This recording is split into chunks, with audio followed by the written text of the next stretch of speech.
You're Locked on the New York Rangers, your daily podcast on the New York Rangers. Part of the Locked On Podcast Network, your team every day.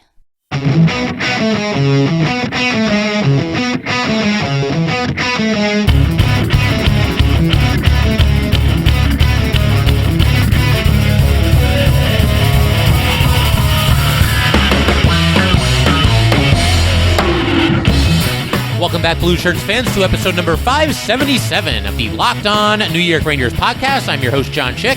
Just wanted to thank you guys for making Locked On New York Rangers your first listen every day. We are free and available on all platforms. That song you were hearing right now is, of course, Leave the Lights On from our good friends in Passafire. You can check those guys out anywhere you get your music. And the Rangers, just a couple of minutes ago, wrapping up a 4-2 home loss to the visiting Carolina Hurricanes, a game in which a win would have actually put the Rangers into a tie with the Canes for first place in the Metro Division. Instead, the regulation loss now leaves them 4 points behind the Canes. There's still some opportunity to perhaps, track them down. There are a handful of games remaining on the schedule, and the Rangers actually play the Canes one more time after tonight. So far, the Canes have won 2 of the 3 matchups between these teams this season. We'll see what happens in round 4. And typically, anytime that we do an episode immediately following a game, the meat and potatoes of that episode of Locked On New York Rangers is certainly going to be the game itself. And for the most part, we're going to do that. We're going to get to all the highlights and lowlights of this game for sure. But we can't bury the lead here, guys. Chris Kreider with a 50-goal season at the age of 30. He has never even had a 30-goal season prior to his just absolute outburst this season. It's hard to even come up with the adjectives to describe what he's doing, but I'm going to do my absolute best here to, give Kreider the proper respect that he deserves for just this absolutely unreal, incredible season that he's having. For starters, I think back to 2 years ago when we were at the trade deadline, just a little bit over 2 years ago at this point, and there was a lot of conjecture both ways about, should the Rangers trade Chris Kreider? Should they extend Chris Kreider? The one thing they could not do was to simply just hang on to him through the trade deadline and let him play out the final year of his contract and risk losing him in unrestricted free agency for nothing. And the reason you couldn't do that is because the Rangers, frankly, just weren't very good that season. They, at the time, still had a little bit of a chance at the playoffs, I suppose, but they were definitely on the outside of the playoff picture looking in, so you could not afford to let this guy walk for nothing. And we did a special crossover edition with Ross Leviton of Locked On Senators, in our last 2 episodes, in fact, and we were talking a little bit about that decision by the Rangers, and, he talked about how the Senators were in the Eastern Conference Finals about 5 or 6 years ago, whatever it is at this point, and they basically just blew up their entire team. Not a single player from that team remains with these Senators, and again, that was only about 5 years ago, so it's pretty wild to think about. But I made the point, and I think Ross agreed with me, that at a certain point, even if you are rebuilding, you got to hang on to a couple of vets. You got to have a couple of guys in the room who can kind of lead the way for the young guys who have been part of, Stanley Cup playoff action, preferably have maybe even won a cup. I realize Kreider hasn't won a cup, but he's been a part of some very deep playoff runs for the New York Rangers. He's played his entire career in New York with the Rangers, so he knows what it's like to deal with, the intense scrutiny that comes with being a professional athlete in New York City. So there's all that. And again, there was a spirited debate on both sides. I was really in favor of bringing Kreider back, and I'm really glad that they did it. $6.5 million per season seemed like a little steep at the time. I was hoping maybe it would be a little bit less than that. But again, the Rangers had a ton of cap space. And like I said, sooner or later, you need some players on your roster. You need some guys that can, actually give you a team. And again, at least a couple of veterans in the room to lead the way for some of the young guys and some of the guys who are new to the New York Rangers in general. But now $6.5 million, that looks like an absolute steal, because when you look at what he's done for this team this season, and it's not just the stats and it's not just the goals. We'll get to all the stats in just a second. Obviously, we know the big one is 50 goals, but it's also what this guy does from a leadership perspective, because he's by far the longest tenured Ranger at this point. It's pretty obvious a lot of guys on this team, you can tell just by watching them interact with each other on the ice, in the locker room, whatever it might be, during post-game press conferences, even just making, small banter with each other. A lot of guys on this team certainly gravitate to Chris Kreider. I know that Chris Kreider would certainly still be my pick to be the next New York Ranger captain if they ever name one. They may not. Part of me at this point almost thinks the heck with it, because they're having a fantastic season, and it doesn't seem like not having a captain is really slowing them down too much. And I realize there's some love out there for guys like Mika Zibanejad, maybe even for Jacob Trouba, maybe even for somebody that we're not necessarily thinking of. Although I got to think if the Rangers name a captain going into next season, it would certainly be one of those three guys. But Kreider, he's the emotional, fiery leader out there. And again, the guy that has been there and done that. The guy who has been through the ups and the downs and the Stanley Cup runs and, the rebuild and everything. I mean, the guy has literally seen it all. And I wanted to go ahead and kind of just marvel at the season that he's put up beyond the 50 goals. Because, again, we all know about the 50 goals at this point. That's certainly, the lead of this game. And it's what Ranger fans are going to be buzzing about, and rightfully so. But he's having, by any number, by any stat, by any eye test, even beyond the 50 goals, the best season that he's ever had for the New York Rangers. Now, this stat page that I've got open has unfortunately not updated to include tonight's game. But be that as it may, these are the numbers that Chris Kreider has put up this season. As we know, he's up to 50 goals. Just absolutely fantastic. One of only 4 New York Rangers to ever accomplish the feat. On top of that, Kreider now up to 21 assists. So he's got a shot to actually tie or maybe even surpass his career high in assists, which is 25, which he did in 2016, 2017, and also 2014, 2015. He'd have to rally a little bit there to, match his previous career high in assists, but he's got a shot at it for sure. Obviously, now he's up to 71 points. That is a career high. He is a plus 19 in the plus-minus department, the second best mark of his career. The best mark came back in 2014, 2015, when he was a plus 24, so he's got a shot at that one as well. 25 goals now on the man advantage is absolutely ridiculous. He has scored the first 3 shorthanded goals of his career this season. He had never had a shorthanded point before this year. He's got 10 game-winning goals. That doubles his previous career best of 5, which he did twice.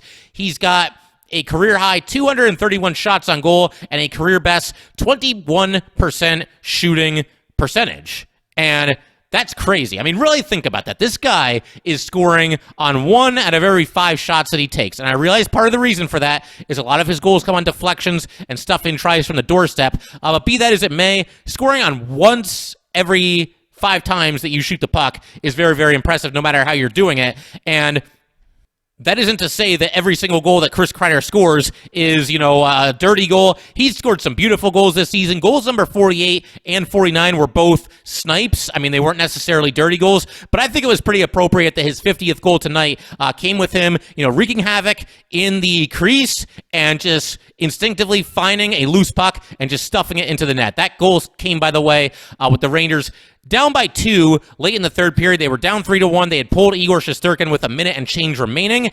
Kreider, once again, cleaning up the loose change in the crease, stuffing it home, giving the Rangers a chance, cutting the Carolina lead to 3-2. Unfortunately, the rally wasn't meant to be, and the Canes got a goal with 5 or 6 seconds remaining to salt it away at 4-2. But one thing I loved about Kreider scoring this goal here, he didn't really, take in the moment all that much. I mean, I almost wish that he would have a little bit more than he did, but he was very well aware of the situation that was at hand, and he wasn't going to make it about him and make it about his 50 goals. I mean, he scored this goal with, like I said, how much time exactly was left here? I want to get the exact time right.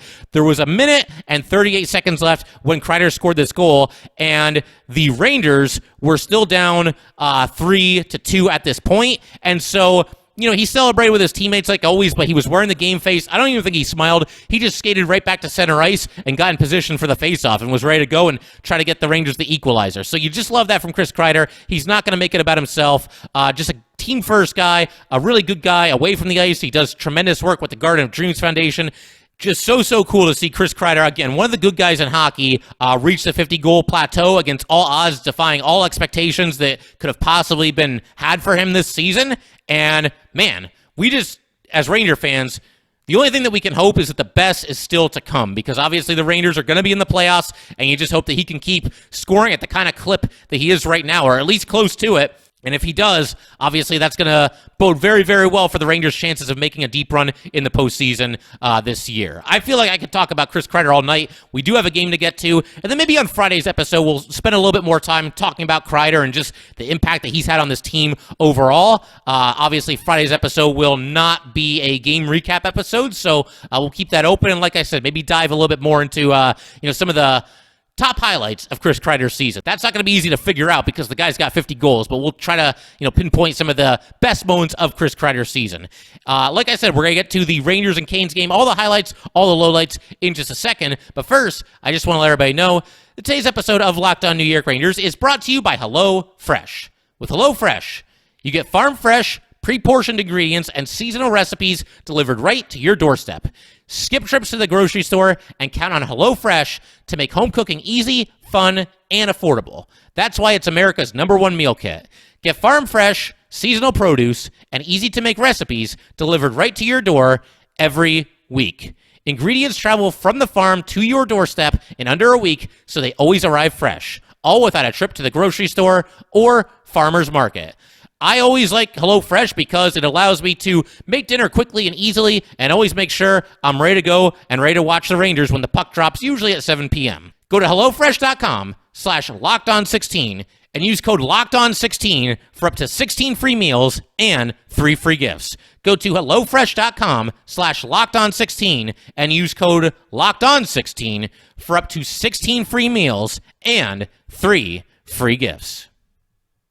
All right, just want to thank you guys for making Locked On New York Rangers your first listen every day. We are free and available on all platforms. I obviously just mentioned Chris Kreider and the phenomenal season that he's having, the fact that he just hit the 50-goal plateau and how much he means for the Rangers, but it's crazy. I mean, you look up and down this roster, there's guys setting new career highs and, tying franchise records seemingly on a nightly basis with this team. In fact, Artemi Panarin is now in a tie, a 4-way tie to be exact, for most multi-assist games this season. He's got 18 of those to be exact, and he is tied with Messier, Leach, and Rattel. So one more multiple assist game for Artemi Panarin before the regular season concludes, and he will stand alone above any other Ranger in that statistic, and I think he does it. He's got a handful of games left. He's got, I believe, 7 games left in the season at this point. 8 games left in the season. So I think Panarin's got one more multi-assist performance within him. And then on top of that, Mika Zibanejad with his 75th point of the night in this game. That is a new career high for Mika Zibanejad as well. I mean, it's just crazy. It's just been a phenomenal season. Even among, the star players on this team, they're all performing, at or near their expectations. They're exceeding their already very lofty expectations. Guys like Artemi Panarin, guys like Mika Zibanejad, even guys like Adam Fox, Igor Shesterkin. That's kind of been the theme of the team this season. I think it's an entire roster of guys who have mostly overachieved, mostly beaten whatever their season expectations would have been coming into this campaign. But there is something else that I want to talk about before we, once again turn to the game action here, and that is some new information as far as everything that went down between Alex Georgiev and Tony DeAngelo in what turned out to be DeAngelo's final game as a New York Ranger. This comes to us from Arthur Staple, who is a New York hockey columnist and a New York Ranger reporter for The Athletic. According to him, this is what happened between DeAngelo and Alex Georgiev in the locker room on that very faithful night last season. This is straight from Mr. Staple. It says, in the locker room afterward, DeAngelo cracked to Georgiev as he walked by the goalie, make a f***ing save. Georgiev took a swing, the two Rangers were separated, and DeAngelo, already on team probation for an incident a few weeks prior, was banished. 2 people present for the comment and the fight confirm the details. And on one hand, I thought about not even bringing this up because, it's in the past. I mean, this happened almost 2 years ago now, at least more than a year and a half ago, and Tony DeAngelo is long gone. The Rangers are having a fantastic season without him, and Tony DeAngelo, for his part, however you might feel about him, seems to be having a pretty solid campaign for the Carolina Hurricanes, so I suppose all's well that ends well, but I know, that whole incident, it's always been kind of shrouded in at least some secrecy as far as, the specific details of everything that was said and everything that went down. There's not a ton of new information here. I don't know that we ever knew the exact crack that DeAngelo made to Georgiev as he walked by, but if this story is to be believed, then obviously there was some vulgarity involved, and DeAngelo doing something that you just don't do. You don't take a swipe at your goalie like that after he's had a tough night. And by the way, DeAngelo, Georgiev had a rough night. DeAngelo was on the ice for 4 out of those 5 goals in that game. So let's not act like DeAngelo was playing at an all-star level that night either. But be that as it may, like I said, I think we can go ahead, turn our attention to this game here. We had to talk about Chris Kreider and, obviously the ridiculous season that he's had, and also a little bit of drama here from everything that happened with Tony DeAngelo last year. But it's now time to once again focus our attention on this game. I thought the Rangers' best period of the night was the first period. They came out ready to play, skating hard, seemed like the rink was tilted, seemed like basically almost the entire first period was played on Carolina's side of the rink. Unfortunately, did not lead to the Rangers having an advantage on the scoreboard. It was a scoreless first period. I thought the Panarin line looked really good early, just really buzzing. The fourth line had a nice shift early in this game, as well as some really sustained offensive pressure, and this all led to former Ranger Brady Shea taking a penalty for a cross-check on Barclay Goodrow and giving the Rangers a man advantage. Unfortunately, a little bit of an off night for the Ranger power play. Couple of chances here and there throughout the night, but overall just were not able to cash in on their opportunities. They go 0 for 4 on the man advantage against the Canes, who do play a very good defensive game and are very good on the penalty kill as well. But again, unfortunately, just not a great night for the New York Ranger power play. They had another man advantage later in the first period. This one was a little bit better, a couple more scoring opportunities. You had Freddie Anderson making a nice save or two on that one, but was a little bit disappointing getting into the locker rooms there and not having the advantage. Felt like the Rangers deserved better than a scoreless tie at the first intermission here for sure. I thought Frank Vatrano was all over the ice for the Rangers in this game. He was one of the Rangers' best players, I would say, certainly through the first two periods. He wasn't quite as noticeable in the third when the Canes really kind of took over, but creating all kinds of scoring opportunities and taking full advantage of playing with Mika Zibanejad and Chris Kreider. Like I said, the absolute steal of the trade deadline season, coming to New York in exchange for just a fourth-round pick. But he got a great chance at the end of the first period here. You got the Canes moving the puck around in the Rangers zone in the final 30 seconds or so, and then Mika Zibanejad with a great stick to deflect a pass. It goes right to Chris Kreider, and then Kreider moves the puck up the ice, springs Vatrano into the attacking zone. Vatrano is one-on-one with the Carolina defenseman, snaps a shot with 6 seconds left. Anderson makes a save and holds for a stoppage. But Frank Vatrano, like I said, all over the ice on this one. And then in the second period, he actually made a play that led to the Rangers scoring a goal, taking a 1-0 lead very, very early in the second period. We're going to break down that goal in just a second. But first, just want to let everybody know that today's episode of Locked On New York Rangers is brought to you by Built Bar. I'm sticking to my resolution to eat right, thanks to Built Bar. It almost feels like it's not really a resolution because I actually enjoy eating them. Have you tried the Puffs? If you haven't, you're missing out on one of Built Bar's best tasting bars. All Built Bars are covered in 100% real chocolate. Yes, Puffs included, 100% real chocolate. Low calorie, high protein. Replace your candy bars with these. They are better. A typical candy bar can be anywhere from 200 to 300 calories. Most Built Bars contain 130 calories, 4 grams of sugar, 4 net carbs, and 17 grams of protein. Compare that to a candy bar, which usually has around 240 calories, 30 grams of sugar, and dozens of net carbs. At Built Bar, they are all about the taste. They make it taste delicious first, then they figure out how to make it healthy. And I don't know how they do it, but they pull it off every single time. Go to Built.com, use promo code LOCKED15, and get 15% off your order. Use promo code LOCKED15 for 15% off at Built.com. All right, as promised, going to go ahead and break down this first New York Ranger goal of the night. Happened just over a minute into the second period. K'Andre Miller started and ended this play. First of all, you got the Canes coming into the Ranger zone on the rush. They gain the blue line, and a great stick check by K'Andre Miller, knocking the puck away from his guy. The Rangers go in the opposite direction. You got Frank Vatrano up the right side. He gains the blue line, hits the brakes, and sends a perfect pass across the ice to Mika Zibanejad.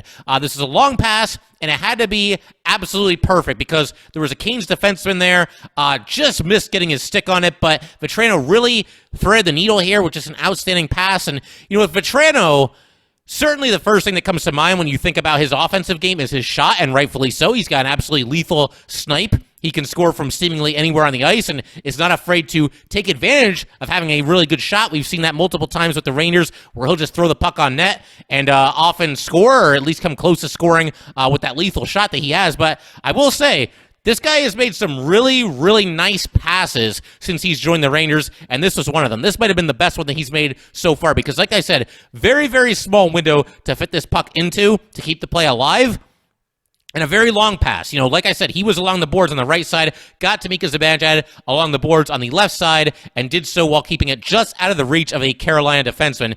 Then you get Mika carrying the puck again up the left side, in deep, sends a backhand pass across the crease to K'Andre Miller. K'Andre Miller started this whole thing with a good defensive play, and he finishes it here with a tap-in goal from the doorstep. Rangers go up 1-0 there. And K'Andre Miller had himself a heck of a game, and he came within an eyelash of scoring a goal that I think might have legitimately been in the goal of the year conversation had this happened. And we might as well just go ahead and go right through this as well. This is in the third period. It's when the Rangers are down 3-1, obviously trying to get back into the game. You got K'Andre Miller bring the puck through the neutral zone and driving hard to the net. The moves that he made here, he basically danced around a guy in the neutral zone like he was standing still. And then after he gained the Carolina blue line, he moved the puck right through the legs of a defenseman, and unfortunately was not quite able to beat Anderson once he got in deep there. But he basically just undressed two different players on the Carolina Hurricanes to go in alone. And again, if he puts this one in the net, if he goes 5-hole here,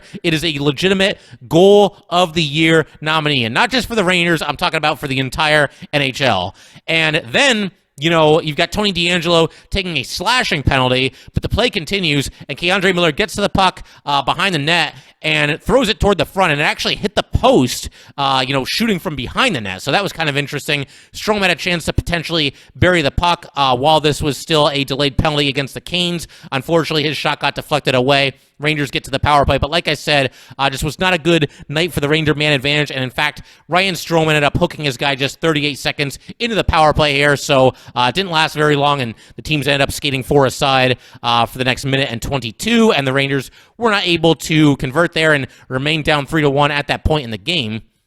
And speaking of Ranger power plays, there was another, set of events that happened earlier in this game in the second period that were somewhat controversial and involved Barclay, Goodrow, and former New York Ranger Brendan Smith. So the Rangers get a power play when Goodrow kind of backed into Brendan Smith, and Smith was off balance and kind of grabbed Goodrow. Goodrow falls to the ice. And I think Goodrow kind of knew what he was doing here. The announcers were talking about this. Looked like he was looking to draw the penalty against Brendan Smith, which he did. Unfortunately, the Rangers were not able to convert on this power play. I mean, they didn't convert all night, so that's probably understood at this point. But then there was an incident after the power play. Brendan Smith is back out there on the ice. Barclay Goodrow, I didn't see it happen live, but I just saw him down on the ice. He was shaken up, went right to the locker room. He came back later, so hopefully he's okay. But it was really weird because Goodrow went toward Brendan Smith, and Smith really kind of caught him up high. And it was just a really weird play. Micheletti was saying that he thought that Brendan Smith was simply bracing for Barclay Goodrow at the last second and saw him very late and then kind of got his stick up high to kind of protect himself. I'm not so sure. I mean, Smith got him with his stick up pretty high. I know Gerard Gallant certainly did not like this. You could tell just by watching him on the bench. I don't want to necessarily go after Brendan Smith because, obviously I think we're all very appreciative of what he did toward the end of his Ranger tenure, fighting, Tom Wilson, everything that happened there. Guy was a good teammate and a hardworking player, even if he didn't necessarily live up to his contract. But this was weird. Just the way that it occurred, something was really off here. I wouldn't go so far as to say that this was a dirty play. Maybe I'm giving a former Ranger a little bit of the benefit of the doubt, but just kind of an odd situation here. Glad to see that Barclay Goodrow was okay, though, and that he was able to return to the game. And then something else that I want to talk about, this is something that I mentioned in the Locked On Now video that we do, for all these games, and it's the very simple fact that these are two outstanding third-period hockey teams. The Canes coming into this game were a plus 39 in third periods for the season. That is the best in the NHL. The Rangers were plus 33, which is the third best goal differential in the league. And the Rangers, when tied going into the third period, at least before tonight, were 16-3-1. That is the best in the NHL. Carolina 11-1-3, the sixth best in the league. So something's got to give here. You've got two phenomenal third period teams, and unfortunately, this is the Rangers' worst period of the night. I think more than anything, you really have to kind of tip your cap to the Carolina Hurricanes. They were opportunistic when it came to scoring some goals, and I thought that they just relentlessly pressured the puck. Something that was said on the broadcast that I'll kind of echo here is that every time a Ranger had the puck, it felt like there were three Canes right on top of them. Just very, very little room to maneuver.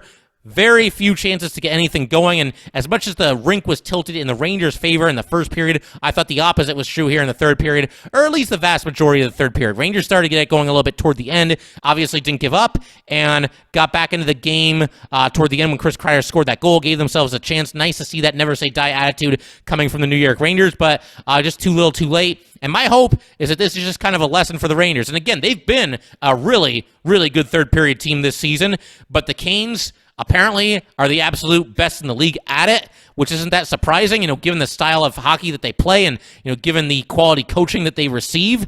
But I think that, there's a lesson to be learned here that as good as the Rangers have been in the third period this season, and specifically in games that are tied going to the third period, as this one was, they need to find a whole other level to get to against this Carolina Hurricanes team. And they're going to have another opportunity at the end of the regular season here. They play the Canes in the third to last game of the regular season, the fourth and final matchup of the regular season. And then if they play them in the playoffs, that's going to be a good challenge to face, because I don't think it'll be in the first round. It certainly seems right now, with the Canes being in first place in the Metro, Rangers being in second place, that if they play each other in the playoffs, it's certainly going to come at least in the second round. So that'd be a good challenge for the Rangers to have, for sure, because it would mean that they're probably already out of the first round. And then one other topic that I want to cover real quick here before we call it a night is that, I saw some debate on social media going into this matchup tonight, fans kind of going back and forth a little bit on this idea. And that is the concept of the Rangers maybe not playing Igor Shesterkin against the Carolina Hurricanes in this game here tonight, simply because Alex Georgiev played in the first two matchups between these two teams, and most recently pitched a 44-save shutout for the Rangers in a 1-0 win against Carolina. So I get where people are coming from, hide Igor Shesterkin from the Carolina Hurricanes and not give them any looks at Igor before the playoffs start. I get that concept, but by that same token, I'm against it. I think Igor Shesterkin had to play in this game. You've got a chance to force a tie atop the Metro Division and, potentially then go on to win it. This is a big, big game for the Rangers, and I wanted the Rangers to be able to put their best foot forward against this Carolina Hurricanes team. I realize it's the first game of a back-to-back. The Rangers will be back in action tomorrow night against the Philadelphia Flyers, but to me, that's the game for Georgie. I wanted the Rangers to go with the goalie that gave them the best chance to win against one of the best teams in the league and a team that they're fighting with for the division crown. I will say this, though. The Rangers play the Canes, as I just mentioned a second ago, in the third to last game of the regular season. That will be happening on Tuesday, April 26th. The Rangers then play the second game of what will be a back-to-back at home against the Canadiens at 7:30 the following night, and then they wrap up their regular season 2 nights after that at home against the Washington Capitals. If the Rangers are in a position against the Canes on Tuesday the 26th, again, the third to last game of the regular season, where the Rangers already are kind of locked into their playoff spot. They can't necessarily go up or down in the standings, and they more or less know the opponent that they're going to face in the first round of the playoffs, then I would say in that situation, yes, give the Canes one less look at Igor Shesterkin, especially right before the playoffs are going to start. Put Alex Georgiev in there, and then Igor can play the following night at home against Montreal, because at that point, if you're locked into your playoff spot, you can't go up or down in the standings no matter what. You've got a back-to-back situation. You're going to have Igor sit one of those games anyway. Then by all means, take him out of the lineup for that game against the Carolina Hurricanes. I think it would make more sense in that situation. But if we get to Tuesday the 26th and the Rangers and Canes are tied in the standings, or the Canes are 1 point up, or the Rangers are 1 point up, then go with Igor Shesterkin for that game. The guy that gives you the best chance to win, the guy that gives you the chance to potentially win your division.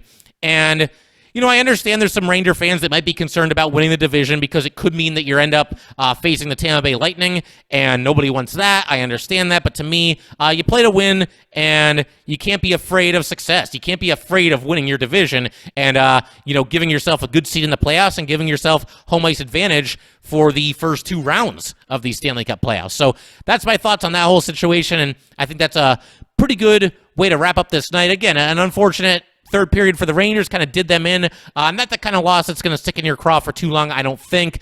These were 2 outstanding hockey teams, very evenly played game for most of the night, and somebody's got to win, somebody's got to lose. Unfortunately, the Rangers come up on the short end of the stick here, but I would certainly expect them to bounce back tomorrow night in Philadelphia.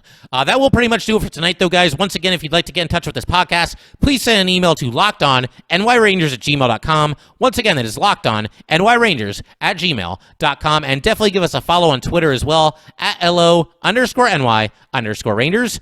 Once again, that is at @LO_NY_Rangers. Thanks again, guys. I'll see you next time. Thanks for making Locked On New York Rangers your first listen every day. In our next episode, we're going to break down everything that happens between the Rangers and Flyers. Now make your second listen Locked On Fantasy Hockey. Host Steele Rodine and Flip Livingston help you become the expert of your fantasy league. It is free and available wherever you get your podcasts.